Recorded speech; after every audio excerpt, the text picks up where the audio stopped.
Second round of the tournament. This is a round robin, so I'm going to play against each player of the group for a total of 5 games in one day. Time control is 30 minutes plus 30 seconds, and my goal is to reach 1800 FIDE maybe in this tournament. So let's see, my opponent is 1650 and I'm playing as white. I started with e4. If you remember, in the last game my opponent replied with the Owen defense and I was prepared pretty much for the Sicilian and e5 because they are almost the only move played at tournament level, but somehow my opponent played the Owen defense. So here we go with a Sicilian. No, he played the Aliokin defense. He played the Aliokin defense. So what can I do now? The move is e5. Am I prepared? No, I'm not prepared against the Aliokin defense. So e5, my opponent plays knight on d5. And by the way, I should. It's not that bad. I mean, if you know theory, it might be. It can be punished on classical, but if you don't know it, it's actually a really good weapon. I just didn't expect the Aliokin. I just expected to play Sicilian after Sicilian, but apparently not in this tournament. So d4, pretty much, I mean, what you should do. d6, and now you can reply in many ways. Knight on f3, c4, bishop c4. You could even take the pawn if you want to. But I decided to play knight on f3, which is the line I knew and the main line. And at this point you could play bishop on g4, or you could even take, if you take, which is the move my opponent played. It is a sort of sideline, like not really sideline, it is pretty played. And you have to know that at this point you take with the knight. So till this point I knew what I was supposed to do. I haven't played against the Aliokin too much, but I mean, I know some ideas. And now I played c6, which is the main move. Obviously, I'm playing against my opponent theory, and yeah, it's not easy. I replied with bishop on d3. The move is bishop on e2, the main move. I didn't know that. So apparently you could play bishop on e2, bishop on c4 is also played. Bishop on d3 is the third most played move, so I mean, it's not terrible, but could have been better. The point of bishop on e2, well, I honestly don't know why you should play bishop on e2 instead of bishop d3. Bishop f5, short castle, knight d7, knight f3. Maybe it's because your opponent cannot play this. So in the game I played bishop on d3, so maybe they could play this in the future, I don't know. It replied with g6. And it is a sort of a problem. I mean, if you know theory, probably is not. Apparently you're supposed to castle at this point. If you don't know theory, you might think, if I play f4, I'm better. Oh, wait, I actually played short castle, so spoiler, I played f4. Yes, I played f4 now. So I castled, he played this, and now f4. Apparently the move was rook e1. I thought after this I was better. I mean, I'm slightly better, but well, I thought it was better than this. Like, this knight is really strong, also well defended. I mean, f4 kind of makes sense. Although there is a reason why you shouldn't play f4. And we will see it pretty soon. So, f4, short castle.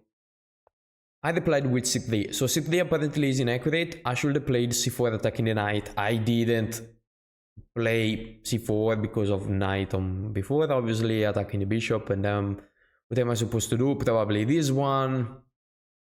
I'm not comfortable in this position because I don't know plans, so I am in trouble. I should have studied, and I mean, a real opening against the Aliokin, but I didn't. So c3, it played with knight on d7. The point is that after I move the queen, and by the way, the idea is that I want to redraw the queen on h4 or maybe on g3, I keep developing pieces, is that you want to take the knight.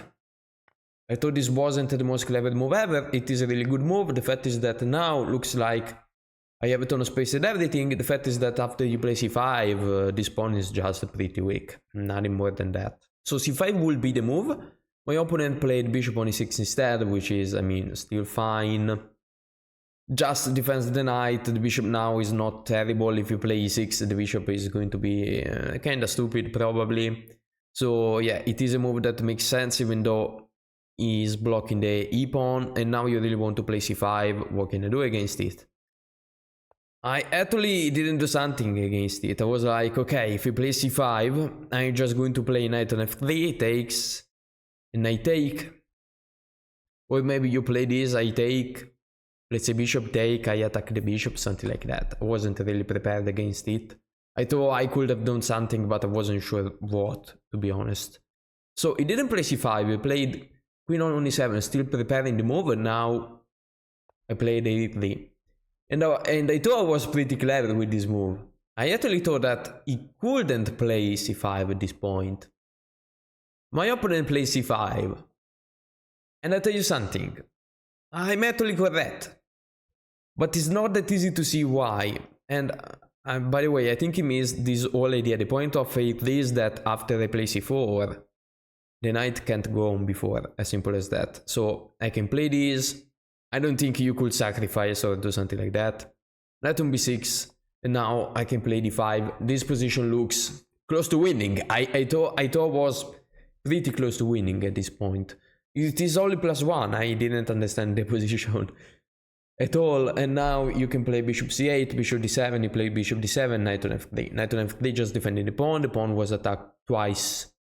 So it made sense to me. And now bishop on g4. So what I didn't see from the distance, because I think I saw till this position, is that there isn't a way to defend this pawn. Because he has too many attackers. Now you want to take the knight, so I'm going to have one less defender, 2 attackers. After I play bishop on f4, looks like I'm still defending everything. I miss the fact that there is knight on d7 and I have no way to defend the pawn. There is no way to defend the pawn. I have to give the pawn. And it's still better because in this position, and this is crazy, and I thought was worse at this point because I just lose a pawn. In this position, I should have seen knight on h4. You take the pawn, apparently with the bishop. You take the pawn, queen on g3, whatever that does, g5, which is a fork. If I move the bishop, I lose the queen. Bishop take on h7, king take, queen take g4. Let's say bishop take, and in this position I'm down a piece, am I? Yes, I'm down a piece. There is queen h5, so on and so forth. So I should have seen this line, which is impossible to me. It is impossible. Now, see this now, and this is just the line, like my opponent could have played everything else instead of g5. So yeah, it was impossible to me to understand if knight on h4 was a really good move or not. I mean, I thought that didn't make a ton of sense, to be honest. So I just played d6, which is a human move. So you take, pawn take, and right now I'm not losing the pawn. Right now I keep the pawn. The problem is that you have queen on b6. What can I do now? This pawn is hanging. Well, it is hanging, but I thought that I was still defending because I have rook on b1. The fact is that after rook on b1, if you take, you are going to lose a piece. So you cannot do that. Obviously, there is queen d2. So your plan doesn't work. And that was kind of fine. My opponent takes the knight. And suddenly, I like, this might be lost. Yeah, this might be lost because after I take with the rook, you can attack my queen. The queen has to move somewhere. The knight gets in. I probably have to take the knight because it will be too strong. And after I take, the bishop is going to attack my pawn with zero way to defend it. I might try to hold in this position, which I should have.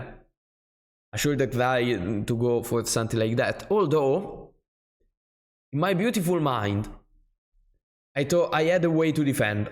So I decided to take with the rook. The rook attacked me, and I was like, there is no need to go into this line, because I can play, let me turn off the engine for a second. I can play rook e3. And you can still fucking see it, so yeah, okay. And I can play rook e3.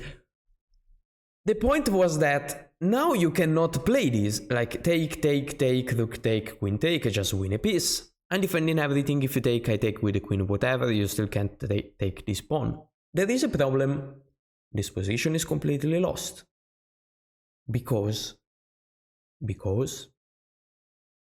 and by the way, there is rook take first. Rook take, bishop take, rook e8, rook e8 a move.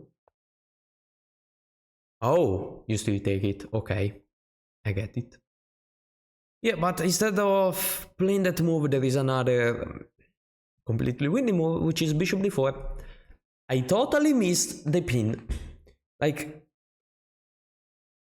I didn't even consider it. Like, I could have been pinned since, I don't know, like 1, 2, 3. Yeah, okay. 3 moves ago. In these moves, I never considered the idea of bishop on d4 pinning my rook. I didn't even consider this idea. Obviously, you lose. At this point, is lost. This point is lost. Like, I lose literally everything. There is nothing to do. Like, it's not only the fact that I lose any exchange. Let's say I play queen on d2, there is knight on f6. Good luck. Like, I lose a piece if everything goes well. So I lose a piece, best scenario. And instead of playing that, I decided to play queen on g3, because, you know, if you take, I'm still defending the pawn. My opponent played an incredible move, which once again I missed. Queen on b3, queen on b3, and I resigned. After queen on b3, there is nothing to do. Literally nothing to do. The bishop is hanging because the rook is pinned. I move the bishop, I lose the rook. I defend the bishop, I lose this rook. I try this stupid tactic. Is not even a tactic, to be honest, because the queen is not under attack, literally. So you can just take the bishop and still be completely pinned. Yeah, to be honest. There is nothing to do and I resigned. What can I say about this game? I messed it up. Like, this blunder is terrible. This blunder is not a blunder that I should do at my level. It's crazy bad. Sometimes it happens, even GM blunder, like make really stupid blunder. This was a terrible blunder. I was really surprised by myself, like, crazy. Good job. But yeah, I mean, overall, even in the opening, it just got played. Like, I didn't know the theory at all. So finally, I'm studying a line against the, how it's called. I even forgot, against this knight on f, the Alioki in this stupid opening. But yeah, after this game, I was really angry. So the next game, I played way better than this. It happens. I definitely learned something. I definitely learned that I shouldn't only be prepared on 2 openings, because apparently when I think they are going to play 2 openings, they're going to play all the openings except them. And when I think they're going to play pretty much everything, they're just going to play the Sicilian and d5. So I just have to be prepared against everything always. So that's it for today, guys. I hope you enjoyed this video and stay tuned, because tomorrow I'm going to publish the 3rd round, which is going to feature a really cool game where I sacrifice the exchange. So that's it for today, and see you soon.